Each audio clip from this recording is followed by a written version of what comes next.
En fait, c'est un appel effectivement à s'opposer à un plan de suppression d'emplois dans le groupe Thales à hauteur de 1300 emplois concernant les activités aéronautiques du groupe. Ces plans de suppression d'emplois est en lien avec la crise Covid-19 actuellement, mais nous pensons qu'il n'a pas lieu d'être et qu'il ne se justifie pas. Pourquoi il ne se justifie pas? Parce que, tout d'abord, la crise aéronautique est conjoncturelle. Elle est liée à la pandémie et les activités repartiront. Et pour lutter contre la crise, nous venons de signer un accord d'activité partielle de longue durée. Cet accord doit justement préserver l'emploi dans le groupe avec une activité partielle financée par de l'argent public. Le groupe se porte bien malgré la crise. Notre PDG lui-même a dit que Thales était résilient et avait affronté cette crise grâce à la diversification de ses activités.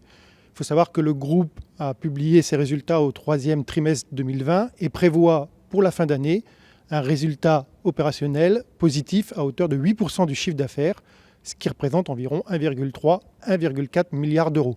Le conseil d'administration du groupe vient de décider du versement d'un acompte sur dividende pour l'année prochaine. Cet acompte représente 85 millions d'euros, ce qui augure un versement de dividendes en 2021 lié au résultat de 2020 à hauteur de 350 millions d'euros, ce qui représente 3 fois plus que la masse salariale des 1300 emplois supprimés, masse salariale annuelle.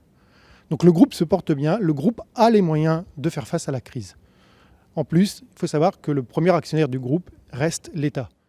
Cette pétition s'adresse principalement à l'État, au président de la République, aux ministres, nos deux ministres de tutelle, le ministre de l'économie et des finances et le ministre de la Défense, mais aussi au conseil d'administration du groupe Thales et à la direction du groupe, pour qu'ils reviennent sur ces décisions à la fois de versement de dividendes et de suppression d'emplois dans la situation actuelle.